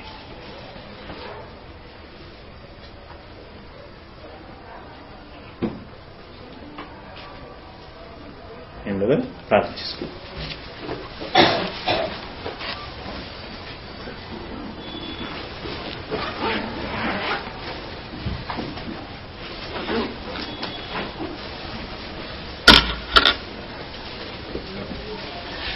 సర్వోన్నతుడైనటువంటి మా పరమ తండ్రి, మీ పాదములకు వందనాలు చెల్లిస్తూ ఉంటున్నాం. పైన ఆలోచించి మిడిమిడి జ్ఞానముతో తప్పు చేస్తారని తెలిసి కూడా ఏదైనా తోటలో దేవుడు చెట్టు ఎందుకు వేయవలసి వచ్చిందని ప్రశ్నించి సమాధానమును ఆలోచించలేక నాస్తికులుగా మారిపోతున్నారు తండ్రి. హేతువాదులుగా కొనసాగుతున్నారు తండ్రి. వారి మాటలు విని ఉన్న క్రైస్తవులలో కూడా తండ్రి డైలమాలో ఉండిపోతున్నారు. ఆ పరిస్థితి ఉండకూడదనే ఈరోజు ఈ విషయాన్ని మీ పిల్లలకి వినిపించాను. తండ్రి, మేము ఉత్తములముగా గొప్పవారముగా మీ అంతటి వారముగా ఉండాలని మీరు కోరుకున్నారు. అందుకై మాకు పరీక్ష ఏర్పాటు చేశారు. ఒక్కొక్క తరములో ఒక్కొక్క కాలములో మనుషులను బట్టి పరీక్షలను మార్చారు. ఆదాము అవ్వలకి చెట్టు ద్వారా పరీక్షనిచ్చారు. యేసు ప్రభువుకి శిలువ మరణమును ఒక పరీక్షగా పెట్టారు. ఈ దినమున శ్రమలైనను వేదనలైనను మా జీవితంలో సువార్త ప్రకటిస్తామా లేదా అని మా శరీరం ద్వారా మాకు పరీక్ష పెట్టారు. తండ్రి, ఈ పరీక్షలో మేము విజయం సాధించాలని కోరుకుంటున్నాం. గొప్పవారముగా ఉత్తమములుగా మేము సాతాను ముందు మీ యొక్క గౌరవాన్ని నిలబెట్టాలని మేము ఆశపడుతున్నాం. అదే ఆశయంతో మీ పిల్లలకి మీ మాటలు చెప్పాను. విన్నారు తండ్రి. విన్న ఏ మాట కూడా నిష్ప్రయోజనం కాకుండా చెట్టు ఎందుకు పెట్టవలసి వచ్చింది అని వైరాగ్యము నందకుండా పెడితే ఏంటి, పెట్టకపోతే ఏంటి, పెట్టినా పెట్టకపోయినా దేవుడు కోరుకున్నట్లుగా నేను దేవుని మాట ప్రకారము ముందుకే సాగి విజయాన్ని సాధిస్తాను అనేటువంటి సంకల్ప బుద్ధితో ముందుకు సాగగలిగేటువంటి శక్తి సామర్థ్యములను ప్రసాదించండి. అలాగే హేతువడిగేటువంటి ప్రతి వారికి మరి ఇలాంటి విషయములను చెప్పి సమాధానపరచగలిగేటువంటి దయచేయండి. నాస్తికులుగా మారిపోతున్నటువంటి వారికి తండ్రి చెట్టు వెనకాల ఉన్నటువంటి పరమార్థం ఏంటో తెలియచేయగలిగేటువంటి నేర్పును మీ పిల్లలకి ప్రసాదించమని వేడుకుంటున్నాం. చేరి వచ్చిన మీ పిల్లలందరినీ పేరు పేరున చూసి దీవించి ఆశీర్వదించండి తండ్రి. దైవమా, మరి మీ పిల్లలు మరి నిజముగా వారి జీవితంలో ఏ విధమైనటువంటి పరీక్షలు వచ్చినా, శోధనలు వచ్చినా, పరిశోధనలు వచ్చినా వాటిని అధిగమించగలిగేటువంటి నేర్పును, జ్ఞానమును, ఓర్పును మీరు ప్రసాదించమని వేడుకుంటున్నాం తండ్రి. అందుకు తగినటువంటి ఆత్మఫలాలని మీరు దయచేయమని వేడుకుంటున్నాం. అందుకోసమే మీ దయగల హస్తమును సాచి చూసి దీవించి ఆశీర్వదించండి. వారి కుటుంబాలను మీరు జ్ఞాపకం చేసుకోండి తండ్రి. వారికి కూడా ఆత్మ సంబంధమైనటువంటి జ్ఞానమును ప్రసాదించండి. ఆత్మ సంబంధమైనటువంటి ఆశీర్వాదములు మీరు అనుగ్రహించమని వేడుకుంటున్నాను తండ్రి. మీ పిల్లలు ఈ దినమున మీ సన్నిధిలో కూర్చొని ఉంటున్నారు తండ్రి. మీ మాటల ద్వారా, సువార్త ద్వారా పిలువబడి ఉంటున్నారు తండ్రి. మీ యొక్క మహాజ్ఞానము విని ఆలోచన చేస్తూ ఉంటున్నారు. వెంటనే వారి కర్తవ్యమును వారు గుర్తెరిగి, వారి యొక్క బాధ్యతలను, వారి విధులను వారు గుర్తెరిగి వెంటనే మరి కార్యాచరణలోనికి వెళ్ళులాగున వారిని ప్రోత్సహించమని వేడుకుంటున్నాం. పరిశుద్ధ ఆత్మిక సహాయమును అనుగ్రహించమని వేడుకుంటున్నాం తండ్రి. నేర్చుకుంటూ మరికొంతమందికి నేర్పగలిగేటువంటి నేర్పును వారికి ప్రసాదించమని వేడుకుంటున్నాం. నేర్చుకున్న మేరకి మీ కార్యములు చేయగలిగేటువంటి అవకాశములని, ఆ ఆలోచనలని, ఆ ప్రేరేపణని వారికి అనుగ్రహించమని వేడుకుంటున్నాం తండ్రి. ఇంకా అనేకులైనటువంటి మీ పిల్లలకి మీ మాటలను వారికి వినిపించాలనేటువంటి ఆలోచనలతో మీ పిల్లలు ఉన్నారు తండ్రి. మీ చిత్తమైతే మరి అది కార్యరూపం దాల్చడానికి సహాయం అనుగ్రహించమని వేడుకుంటున్నాం తండ్రి. మీ పిల్లలందరినీ మీ చేతులకు అప్పగించుకుంటున్నాం తండ్రి. మీ చలనైనటువంటి చూపును ఉంచండి. నిజంగా మీ మాటలకు విలువనిచ్చి, గౌరవమునిచ్చి, మీ మాటకు లోబడి తదనుగుణముగా మరి జీవించి తండ్రి మరి సాధించాలనేటువంటి ఆలోచనలతో, ఆరాటంతో, పోరాట పటిమతో ఉన్నటువంటి మీ పిల్లలు ఎక్కడ ఉంటున్నప్పటికీ దేవదూతల యొక్క కాపుదలని మీరు అనుగ్రహించమని వేడుకుంటున్నాం తండ్రి. మరి ఇప్పుడు వారి గృహాలకు వెలుచుండగా సురక్షితంగా వారి గమ్యములకు చేరటానికి సహాయం అనుగ్రహించండి. తిరిగి మరో వారమునకి మీ సన్నిధిలో చేరి మరో నూతనమైనటువంటి విషయాన్ని ధ్యానించి తెలుసుకునగలిగే కృపను దయచేయమని మా రక్షకుడు, మా ప్రభువునైనటువంటి క్రీస్తు యేసు వారి శ్రేష్టమైన నామములో ప్రార్థించి వేడుకుంటున్నాం పరమ తండ్రి. మనందరి తండ్రి అయినటువంటి దేవుని ప్రేమ, మనందరి ప్రభు అయినటువంటి యేసుక్రీస్తు వారి యొక్క కృపారక్షణ, పరిశుద్ధ ఆత్మ యొక్క అన్యోన్య సహవాసం, సహాయం చేరువచ్చిన మనందరికీ, ఈ గృహానికి,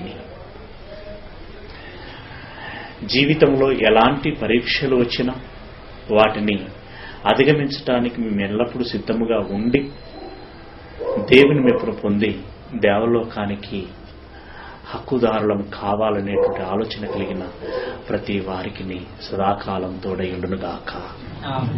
ఆమేన్. బ్రదర్ అడగండి. మీరు చెప్పారు కదా, దేవుడు ఇక్కడ ఏం చేసినా ఏమన్నాడు అని అన్నారు కదా. ఏమన్నాడు మీన్స్ అడగడు, అదే అడగడు అన్నారు కదా. అంటే దావీదు పాపం చేసినప్పుడు అడిగి ఒక ప్రవక్తను పంపించి, ఇప్పుడు నేను అనేది ప్రెజెంట్ సిచ్యుయేషన్ అది ఇప్పుడు ప్రెజెంట్ సిచ్యుయేషన్.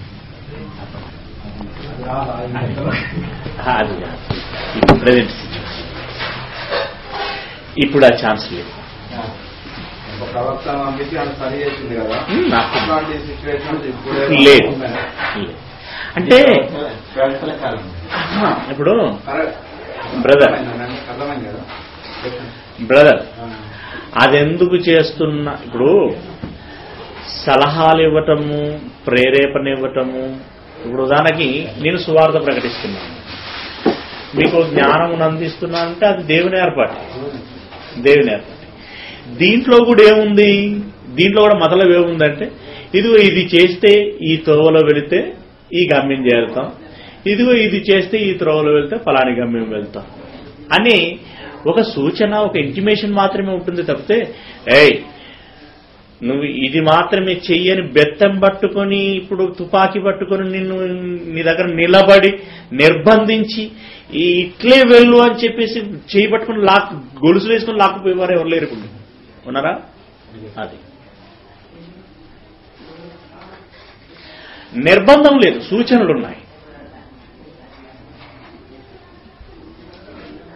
నిర్బంధమే ఉంటే ఇంకా అసలు చెడెక్కడదండి. ఢిల్లీలో ఆగాత్యం ఎందుకు జరిగేది? మన హైదరాబాద్లో అది ఎందుకు జరిగేది? ఇప్పుడు దొంగతనం చేయడానికి తలుపు కొట్టినప్పుడు దేవుడు వెంటనే చేయి పట్టుకొని లాగడా?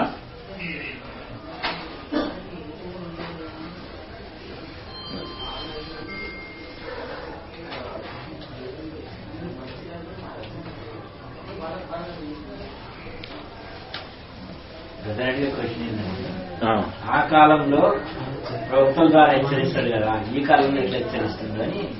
ఈ కాలంలో ఇట్లే ఏది ఇప్పుడు వాక్యం చెప్పాం కదా, ఇది ఒక హెచ్చరిక, ఇది ఒక సూచన. సువార్త ద్వారా, రైట్, సువార్త ద్వారా. అది సువార్త ద్వారా కూడా హెచ్చరికనే, కానీ మళ్ళీ ఏం చేయాలనేటువంటి నిర్ణయం మనకే వదిలిపెడుతున్నాడు. అది ఇప్పుడు యెహోషువ గారు అన్నారండి, నేను నా కుటుంబం మాత్రం యెహోవాను సేవిస్తాము. మీరు వచ్చినటువంటి ఐగుప్తు దేవతలను మొక్కుతారు, మీరు చేరినటువంటి కానా దేవతలను మొక్కుతారు, మీ ఇష్టం. అంటే అక్కడ హెచ్చరిక ఉన్నది, మీ ఇష్టము అనేటువంటి స్వాతంత్రము ఉంది. అది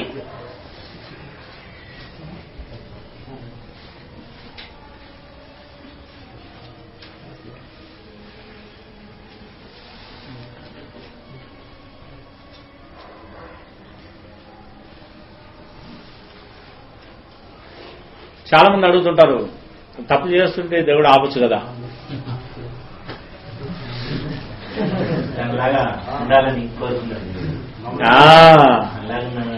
అది కాబట్టి అక్కడ అది మమ్మల్ని అడిగేది ఒకటేసారి మార్చొచ్చు అంతా చెప్పడం ఎందుకు? అది ఇట్లా షుప్ అని ఇట్లా అంటే అయిపోతుంది కదా. అట్లా వాదించేవారు ఎంతో.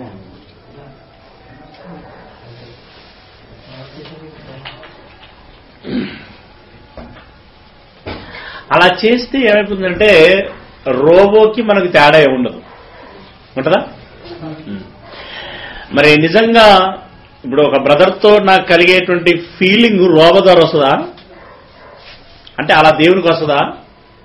ఇప్పుడు మన ద్వారా వచ్చేటువంటి ఆ ప్రేమ, అనురాగం, ఆ ఆప్యాయత, అనుభూతి అనేది ఒక రోబో ద్వారా దేవుడికి వస్తుందా? అంటే మనల్ని రోబోగా మార్చుకోవచ్చు. ఇప్పుడు రోబో ఏమున్నదండి, మనం రిమోట్ చేతిలో పెట్టుకొని ఆడ కూర్చోమంటే కూర్చుంటుంది, నిలబడుతుంది, రమ్మంటే వస్తుంది, పొమ్మంటే పోతుంది. మీకు థ్రిల్ ఏముంటుంది? లేదు, ఉండదు.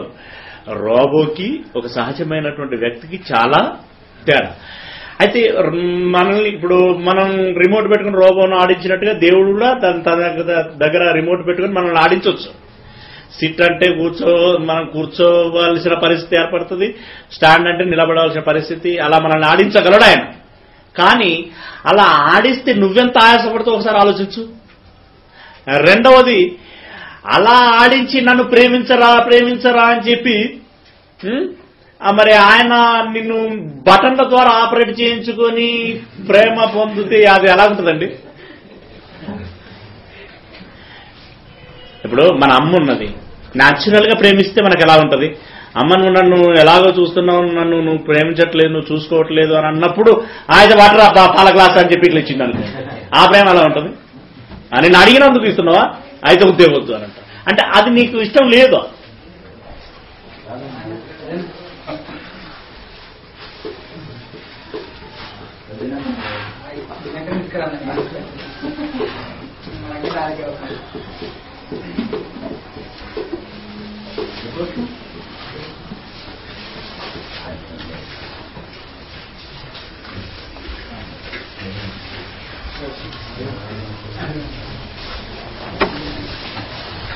రాలేదు పండుగ ఉంది, పాప బాగా చేస్తారు,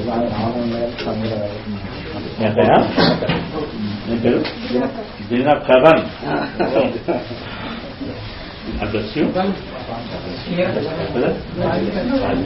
ఎక్కడ ఉంటారా?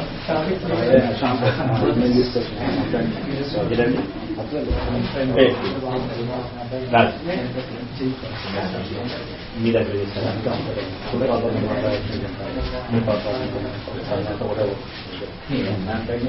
డ్యూటీ మీ దగ్గర చేస్తారా?